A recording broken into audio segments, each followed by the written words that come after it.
이번 41번째 편은 벨에 의하여 제안되는 실제성과 국소성을 만족하는 세계에서 항상 성립하는 간단한 식인 벨 부등식을 설명하겠습니다.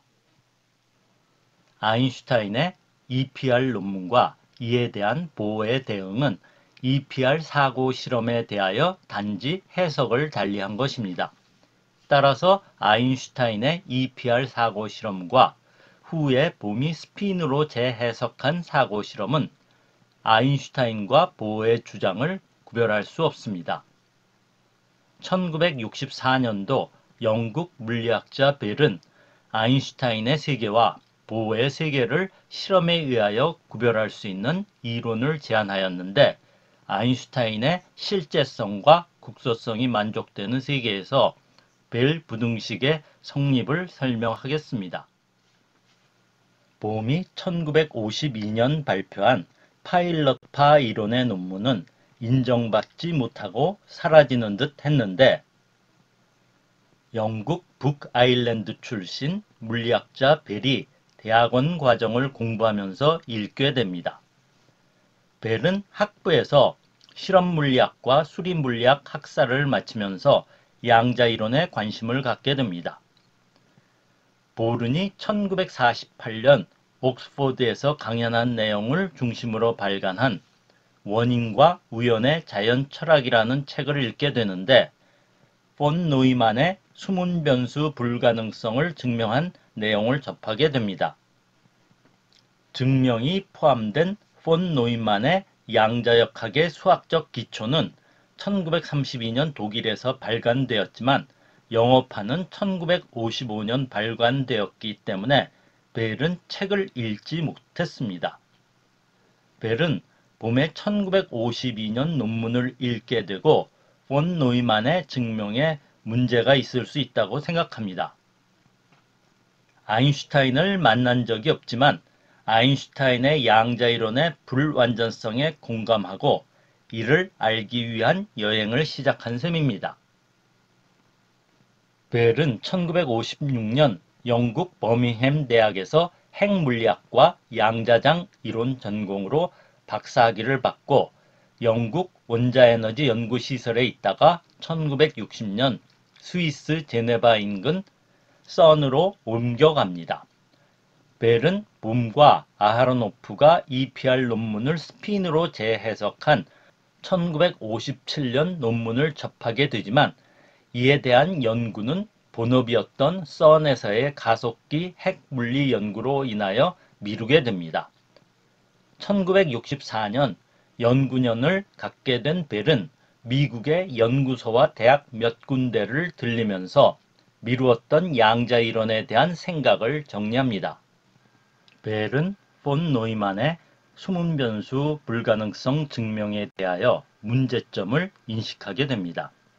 앞서 39번째 편에서 언급한 바와 같이 폰 노이만은 불가능성을 증명하기 위하여 2개의 상태 정의와 4개의 공리적 가정을 하였습니다. 이 정의와 가정은 일반적으로 별 문제가 없는 것이고 모든 학자들이 그대로 받아들인 것이었습니다만, 벨은 그중 하나의 공리적 가정이 양자이론에 적용하는 경우 문제가 있을 수 있다는 것을 인지하게 됩니다. 폰 노이만의 여러 측정 성질의 합의 기대값이 그 각각 측정 성질의 기대값의 합과 같다고 가정하였습니다. 고전역학의 관점에서 보면 이 가정은 전혀 문제가 없는 것이었는데, 양자이론의 관점에서 보면 여러 측정 성질 중에 어떤 쌍은 예를 들어 위치와 운동량과 같은 동시에 정확한 측정이 가능하지 않기 때문에 이 가정을 적용하는데 문제가 있다고 생각한 것입니다. 벨은 이 가정이 측정 가능한 성질을 연산자로 표현하면 서로 교환 관계에 있지 않을 때 이 가정이 성립하지 않음을 깨달은 것입니다. 폰 노이만의 증명의 문제는 수학적인 문제가 아니라 양자이론에서 불확정성 원리에 의하여 실험에 의하여 입증이 불가능하다는 것을 고려하지 않았다는 의미라고 할 수 있습니다. 교환할 수 없는 두 성질 A와 B에서 A 플러스 B의 기대값을 측정하는 것은 단순히 A의 기대값을 측정하고 B의 기대값을 측정하여 결합하여 얻어지는 것이 아니라 다른 측정 방법을 통하여 얻게 됩니다. 그리고 A와 B는 다른 측정 방법을 사용하여 기대값을 얻을 수 있고 순서를 바꾸어 B와 A로 측정하면 그 합의 값이 달라집니다. 따라서 폰 노이만의 가정에 의하여 양자이론은 만족하고 수문이론은 만족하지 않는다는 증명은 허점이 있고 수문변수 이론이 파고들 수 있는 여지를 남긴 것인데 벨은 이를 인지한 것입니다. 벨은 이 문제를 연구년 초기 미국 스탠포드 대학의 슬랙에서 머무르며 작성한 논문을 미국 물리학회 학술지 리뷰 오브 모던 피직스에 제출하였습니다. 그러나 이 논문은 행정적 과정의 문제로 제출된 후 2년이 지난 1966년도에 발표됩니다. 수문변수 이론의 불가능성 증명의 문제를 인지하게 된 벨은 EPR의 주장대로 양자이론의 실제성과 국소성의 문제를 연구하게 됩니다. 봄과 마찬가지로 아인슈타인이 제기한 문제를 연구하는데 벨은 봄과 다른 접근을 합니다. 봄은 국소성은 포기하지만 결정론적인 실제성을 구현하는 양자이론인 파일럿파 이론을 제안하였습니다. 그러나 벨은 실제성과 국소성을 주장하는 아인슈타인의 생각이 맞는지 코펜하겐 해석에서 주장하는 측정 이전에는 확률로 나타내는 파동함수로 존재하다가 측정에 의하여 실제가 나타나는지에 대한 구별을 할 수 있는 과학적 방법, 그것도 실험으로 구별할 수 있는 방법을 제안합니다. 벨은 1964년 후반에 작성한 아인슈타인, 포돌스키, 로젠 역설에 대하여 이라는 제목의 논문을 피직스라는 학자들이 거의 보지 않는 삼류 잡지에 제출합니다. 언급한 참고 문헌도 아인슈타인, 폰 노이만, 봄의 6편뿐이고 전부 6쪽 길이의 논문인데 좀 더 컴팩트한 포맷인 피지컬 리뷰 같은 권위 있는 학술지에 실렸으면 두세 쪽 정도였을 정도로 짧은 논문입니다. 벨은 증명을 위하여 아인슈타인의 EPR의 실제성과 국소성의 세계를 가정합니다. 이 세계는 우리가 살아간다고 생각하는 세상으로 별로 특별하지 않습니다.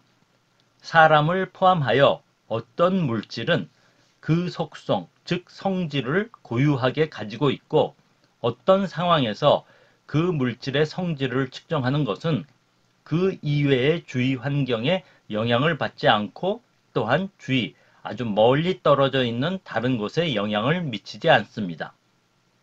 이것이 보통 생각하고 느끼는 세상으로 아인슈타인이 EPR에서 생각한 세계입니다. 이러한 세계에서 일어나는 일은 간단히 표현되는 부등식을 만족합니다. 이 식은 양자이론과 무관할 뿐 아니라 항상 우리가 실제성과 국소성의 세계에서 일어나는 일입니다.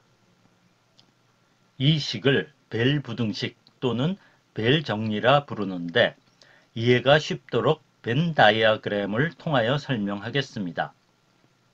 세 개의 다른 속성을 가진 사람들로 구성된 모임이 있습니다. 속성을 가진 물질, 입자로 생각해도 상관없습니다. 예를 들어 사람들의 속성을 성별, 키, 몸무게 세 가지를 가지고 생각해 보도록 하겠습니다. 성별은 남자와 남자 아닌 여자, 키는 170cm보다 크거나 작거나, 체중은 60kg보다 크거나 적거나의 속성을 가진 사람들입니다. 표시하는 방법으로 성별은 S, 키는 H, 몸무게는 M으로 남자로 기준보다 크면 플러스, 여자로 기준보다 작으면 마이너스로 표시하겠습니다. 남자로 키가 170cm보다 크고 체중이 60kg보다 큰 부류의 사람들은 S+, H+, M+로 표시하겠습니다. 이들 세 가지 속성에 따른 사람들의 부류는 보여주는 바와 같이 8종류가 됩니다. 그리고 이를 벤 다이어그램으로 표시하면 그림과 같이 됩니다. 부류의 사람들을 번호를 붙여서 1에서부터 8까지로 나눌 수 있고 벤 다이어그램의 각 영역에 이 번호로 표시한 것입니다. 이 그림에서 각 영역은 관찰과 무관한 사람들이 가진 고유한 속성, 즉 EPR에서 언급하는 실제성을 가진 것입니다. 그리고 한 영역에 있으면서 다른 영역에 속할 수 없는 국소성도 가지게 됩니다. 그리고 부류 속의 사람들 수는 0 아니면 자연수로 나오게 됩니다. 그런데 세 가지 속성을 가진 부류의 수에는 항상 성립하는 법칙이 있게 됩니다. 어떤 속성, 이를 A 속성이라 하고 그것의 플러스와 다른 속성, 이를 B 속성이라 하고 마이너스를 가진 총수, 즉 A 플러스 B 마이너스로 표시할 수 있습니다. 그런데 A 플러스와 제3의 속성 C의 마이너스를 가진 총수와 C 속성 플러스와 B 속성 마이너스를 가진 총수의 합, 즉 A 플러스 C 마이너스 플러스 C 플러스 B 마이너스를 구하면 이는 앞에 A 플러스 B 마이너스보다 항상 같거나 크게 됩니다. 이를 표시하면 보여주는 식과 같게 됩니다.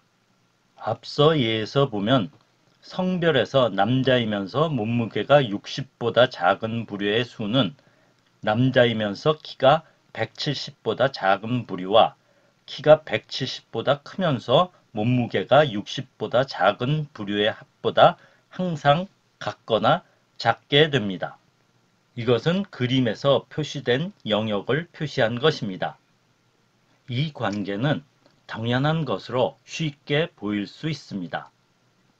서로 반대인 속성을 가진 두 부류를 생각하면 예를 들어 남자이면서 키가 170cm보다 작고 몸무게가 60보다 큰 부류를 생각하면 벤 다이어그램의 3영역입니다. 다른 쪽은 반대 속성으로 여자이면서 키가 170cm보다 크고 몸무게가 60kg보다 작은 부류로 벤 다이어그램의 6영역입니다. 이 두 영역의 합은 항상 0과 같거나 커야 합니다. 그래서 보여주는 바와 같은 부등식이 얻어집니다. 여기서 남자면서 키가 170보다 작고 몸무게가 60보다 작은 4영역과 남자이면서 키가 170보다 크면서 몸무게가 60보다 작은 부류인 이 영역을 양쪽에 더해주면 보여주는 바와 같은 부등식이 성립됩니다. 여기서 왼쪽은 남자이면서 키에 상관없이 몸무게가 60보다 적은 부류이고 오른쪽은 4개의 영역은 남자이면서 몸무게와 상관없이 키가 170보다 작은 부류의 3과 4 영역과 남녀 상관없이 키가 170보다 크고 몸무게가 60보다 작은 부류의 2와 6 영역을 합한 것입니다. 이것은 세 개의 속성이 존재할 때 한 속성 A의 플러스와 다른 속성 B의 마이너스를 가지는 영역은 A 속성 플러스와 제3의 C 속성 마이너스를 가지는 영역과 C 속성 플러스와 B 속성 마이너스를 가지는 영역의 합보다 항상 작을 수밖에 없습니다. 지금까지 설명한 것이 실제성과 국소성을 보이는 EPR 세계에서 항상 만족하는 벨 부등식입니다. 코펜하겐 양자이론의 세계에서는 이 벨 부등식이 만족하지 않게 됩니다. 벨은 논문에서 양자 이론에서 벨 부등식이 만족되지 않는 것을 보험의 스핀 형태 EPR 버전으로 기술하여 EPR의 세계와 코펜하겐 양자 세계 중 어느 것이 맞는지를 구별하는 실험 방법을 제안하게 됩니다. 이번 편을 요약하면 벨은 폰 노이만의 수문 변수 불가능성의 증명에 허점이 있음을 인지하고 보험의 스핀으로 재해석한 EPR 사고 실험으로부터 실제성과 국소성을 가지는 세계에서 세 가지 속성을 가진 상황을 고려하게 됩니다. 세 가지 속성을 가진 상황에서 EPR 세계는 간단한 벨 부등식이 항상 성립함을 보입니다. 다음 강의는 벨 부등식이 코펜하겐 양자 세계에서 위배되는 것을 설명하겠습니다.